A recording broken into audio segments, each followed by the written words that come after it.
Does your husband snore? Does your girlfriend snore? Do you snore?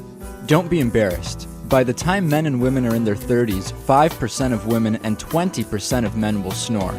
By the age of 60, that number increases to 40% of women and 60% of men. That's a lot of snoring. But if you take medication that relaxes your throat muscles, have hypothyroidism, or have frequent nasal congestion, you're more likely to snore. If you're overweight, you're also more likely to snore. At some point, most everybody snores, but you don't have to be a statistic. Don't be a statistic. 85% of people who use SnoreMeds don't snore anymore. That's a better statistic, right?